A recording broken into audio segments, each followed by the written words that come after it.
Guys, நம்ம சேனலில் தொடர்ந்து ஹர்பன் லெஜண்ட் ஸ்டோரிஸும் கோஸ்ட் ஸ்டோரிஸும் பார்த்துட்டு வந்துட்டு இருக்கோம். அந்த வரிசையில் இதுவும் ஒரு புதுவிதமான ஹர்பன் லெஜண்ட் ஸ்டோரி. நீங்களும் நம்ம சேனலை சப்ஸ்கிரைப் பண்ணாமல் இருந்தீங்கன்னா மறக்காமல் சப்ஸ்கிரைப் பண்ணி இந்த வீடியோக்கு ஒரு லைக் கொடுத்துக்கோங்க. நான் உங்கள் A J. Welcome to A J mystery.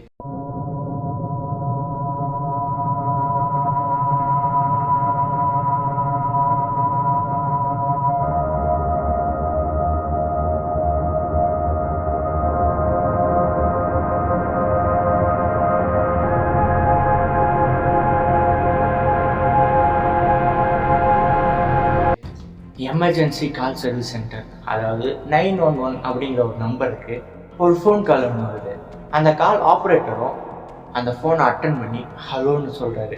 Opposite side, sir எனக்கு ஒரு ஹெல்ப் வேணும், தயவு செஞ்சு என்னை காப்பாற்றுவீங்களா அப்படின்னு அந்த காலர் கேட்குறாரு. அதுக்கு அந்த ஆப்ரேட்டர், சார் சொல்லுங்கள் சார், உங்களுக்கு என்ன ஹெல்ப் வேணும், என்ன ஆச்சுன்னு கொஞ்சம் பொறுமையாக ஒவ்வொன்றா சொல்லுங்கள் அப்படின்னு அந்த ஆப்ரேட்டர் சொல்லும்போது அந்த காலர், சார் ரொம்ப நேரமாக என் வீட்டுக்கு முன்னாடி ஒரு மனுஷன் நிற்கிறான், அவன் பார்க்கவே ரொம்ப வித்தியாசமாக இருக்குது, என் வீட்டையே முறைச்சி பார்த்துட்டு இருக்கான் அப்படின்னு அந்த காலர் சொல்கிறாங்க.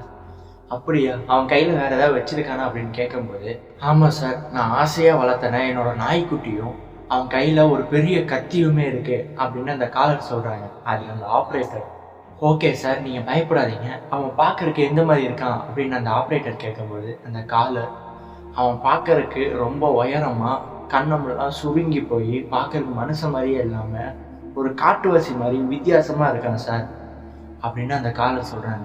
அப்போ தான் அந்த ஆப்ரேட்டருக்கு கொஞ்சம் கொஞ்சமாக பயம் வர ஆரம்பிக்குது. ஓகே சார், அவன் ஏதாவது எந்த மாதிரி ட்ரெஸ் போட்டிருக்கான் அப்படின்னு கேட்கும்போது, சார் அவன் கோட் சூட் போட்டிருக்கான், டையெல்லாம் கட்டியிருக்கான் அப்படின்னு அந்த காலர் சொல்லியிருக்காங்க. ஓகே சார் நீங்கள் பயப்படாதீங்க, நீங்கள் உங்கள் அட்ரஸ் சொல்லுங்கள், இன்னும் கொஞ்ச நேரத்தில் உங்கள் வீட்டுக்கு போலீஸ் வந்துடும் அப்படின்னு அந்த ஆப்ரேட்டர் சொல்லும்போது இந்த காலரும் அவர் அட்ரஸ்லாம் சொல்கிறாங்க. நீங்கள் எப்படி அவனை பார்த்துருக்கீங்க, உங்களால் பார்க்க முடியுதா அப்படின்னு அந்த ஆப்ரேட்டர் கேட்கும்போது, என் வீட்டு டோரில் ஒரு லென்ஸ் இருக்குது, அது வழியாக தான் நான் அவனை பார்த்துட்ருக்கேன் அப்படின்னு அந்த காலர் சொல்லியிருக்காரு. ஒரு சில செகண்ட்லேயே அந்த காலர் பயங்கரமாக கத்த ஆரம்பிக்குது. ஏன் சார் என்னாச்சு, எதுக்கு இப்படி கத்துறீங்கன்னு கேட்கும்போது, சார் அவன் என் கையில் வச்சுருந்த நாயை கத்தியால் கழுத்தை அறுத்து லென்ஸு கிட்ட வச்சு காட்டிகிட்டு இருக்கான் சார், இப்போ என்ன பண்ணுறதுன்னு எனக்கு தெரியல, எனக்கு ரொம்ப பயமாக இருக்குது, என்னை காப்பாற்றுங்க சார் அப்படின்னு அந்த காலர் ரொம்பவே கத்துறாரு. ஓகே சார் நீங்கள் கத்தாதீங்க, இன்னும் ஒரு சில நேரத்துலேயே போலீஸ் உங்கள் வீட்டுக்கு வந்துடுவாங்க, நீங்கள் கூட பேசிக்கிட்டே இருங்க, அவரை வாட்ச் பண்ணிக்கிட்டே இருங்க அப்படின்னு அந்த ஆப்ரேட்டரோ என்னென்னமோ அவரை சமாதானம் பண்ண பார்க்குறாங்க. ஆனால் அவர் ரொம்ப பயத்துலேயே இருக்கார். ஒரு சில நேரம் கழித்து அந்த காலர் திரும்பி பயங்கரமாக கத்த ஆரம்பிக்கிறாரு. அந்த ஆப்ரேட்டர், ஏன் சார் என்னாச்சு, எதுக்கு இப்படி கத்துறீங்கன்னு கேட்கும்போது அந்த காலர் சொல்கிறாரு, அவன் அந்த லென்ஸில் ஏதோ வச்சு தடவிட்டான் சார், என்னால் இப்போ அவனை பார்க்க முடியாது, எனக்கு இப்போ இருக்கிற பயம் என்னென்னா அவன் எப்படி என் வீட்டுக்குள்ளே வரப்போகிறானே தெரில, தயவு செஞ்சு ப்ளீஸ் சார் என்னை காப்பாற்றுங்க, தயவு செஞ்சு என்னை காப்பாற்றுங்க அப்படின்னு அந்த காலர் ரொம்ப கெஞ்சுறாரு. அப்போ தான் அந்த ஆப்ரேட்டர், சார் போலீஸ் உங்கள் வீட்டு பக்கத்துலேயே வந்துட்டாங்க, இன்னும் கொஞ்ச நேரத்துலேயே வந்துடுவாங்க அப்படின்னு சொல்லிட்டு இருக்கும்போது போலீஸோட சைரன் சவுண்டு கேட்குது. பார்த்தீங்களா, போலீஸ் உங்கள் வீட்டுக்கு வந்துட்டாங்க, நீங்கள் பயப்படாதீங்க, போலீஸ் உங்கள் கிட்ட வர வரைக்கும் நீங்கள் என் கூட பேசிக்கிட்டே இருங்க அப்படின்னு அந்த ஆப்ரேட்டர் சொல்கிறாரு. அந்த காலரும் அமைதியாகிறாரு. கொஞ்ச நேரங்கள் இப்படி அமைதியாகவே இருக்குது. இதுக்கப்புறம் போலீஸ் அந்த வீட்டுக்கு வந்துடுறாங்க. அந்த வீட்டுக்கு வந்துட்டு ஒரு மைக் எடுத்து அனௌன்ஸ் பண்ணுறாங்க. என்ன அப்படின்னா, இந்த ஏரியாவுக்குள்ளே ஒரு கொலைகாரன் இருக்கான்னு எனக்கு தெரியும், நீயா எங்ககிட்ட வந்துட்டீங்கன்னா உனக்கு குறைஞ்ச தண்டனை தான் கிடைக்கும், நாங்களாம் கண்டுபிடிச்சோம் அப்படின்னா கண்டிப்பாக உனக்கு மரண தண்டனை தான் அப்படின்னு எவ்வளவோ எச்சரித்து பார்க்குறாங்க, வார்னிங் எல்லாம் கொடுக்குறாங்க. அப்படி யாரும் எந்த கொலைகாரனும் அவங்க முன்னாடி வரவே இல்லை. போலீஸ் மொத்தம் 3 பேர் இருக்காங்க, அதில் 2 பேர் கொலைகாரனை தேடுறோம், நீங்கள் வீட்டுக்குள்ளே இருக்கிறவருக்கு என்னாச்சுன்னு போய் பாருங்க அப்படின்னு ஒருத்தர் மட்டும் அந்த வீட்டுக்குள்ளே போகிறாரு. மீது 2 போலீஸ்காரங்களுமே அந்த கொலைகாரனை தேடிட்டு போகிறாங்க. அந்த ஒரு போலீஸ் வீட்டுக்கு வாசல்கிட்ட போன உடனே அவருக்கு கொஞ்சம் கொஞ்சமாக பயம் வர ஆரம்பிக்குது. ஏன் அப்படின்னா, அந்த வாசல் நிறையா ரத்தம் மட்டும்தான் இருக்குது. ஒரு சைடு அந்த நாயோட தலையும் ஒரு சைடு அந்த நாயோட உடம்புமா இருக்குது. அவர் பாக்கெட்டில் இருக்கிற கன்னை கையில் எடுத்து வச்சுக்கிட்டு மெதுவாக அந்த டோரை ஓப்பன் பண்ணி பார்க்கும்போது அவருக்கு நேர் ஆப்போசிட்டில் அந்த காலர் இருக்கார். நேராக அவர்கிட்ட போய், சார் உங்களுக்கு எந்த பிரச்சனையும் இல்லை, நீங்கள் இப்போ ஓகே தானே, பத்திரமா தானே இருக்கீங்க அப்படின்னு கேட்கும்போது, எனக்கு எந்த பிரச்சனையும் இல்லை சார், என்னை எப்படியும் நீங்கள் காப்பாற்றிட்டீங்க அப்படின்னு அந்த காலர் சொல்கிறாங்க. அந்த ஆப்ரேட்டர் நீங்கள் அந்த போலீஸ்கிட்ட ஃபோன் கொடுங்க, நான் பேசிக்கிறேன் அப்படின்னு சொல்லும்போது அந்த போலீஸும் ஃபோனை வாங்கி பேசுகிறாரு. அவர் ஓகேவா சார், அவருக்கு எந்த பிரச்சனையும் இல்லைன்னு கேட்கும்போது அவர் மூஞ்சியில் இப்போதான் சிரிப்பே வந்திருக்கு அப்படின்னு அந்த போலீஸ் சொல்லும்போது இந்த ஆப்ரேட்டருக்கு சின்னதாக ஒரு சந்தேகம் வருது. காலர் சிரிக்கிறாரா?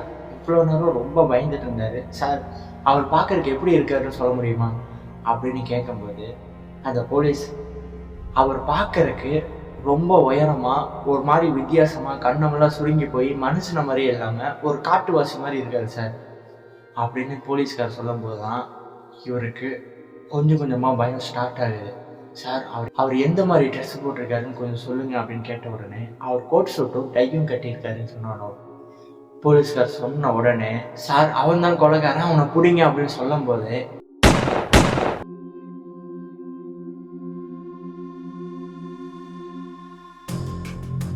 அந்த கொலைகாரன் போலீஸை கொண்டுடுறான். இந்த போலீஸ் கத்துற சவுண்டு வெளியே இருக்க அந்த 2 போலீஸ்காரங்களுக்குமே கேட்குது. அவங்க 2 பேருமே வீட்டுக்குள்ளே வராங்க.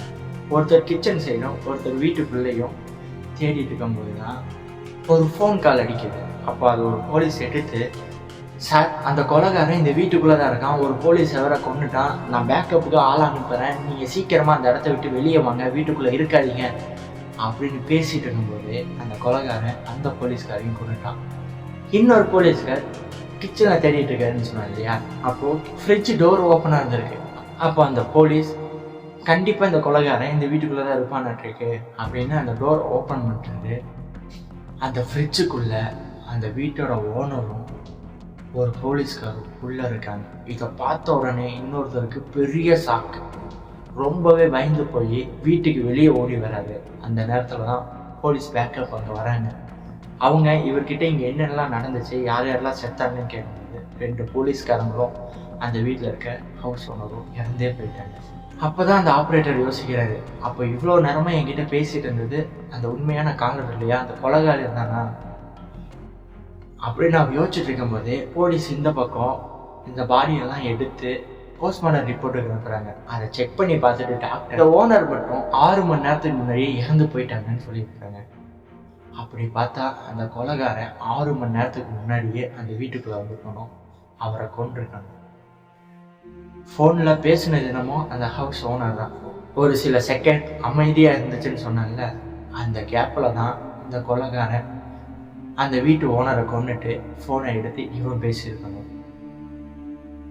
கரெக்டாக மேட்ச் ஆகுதுல்ல கைஸ்?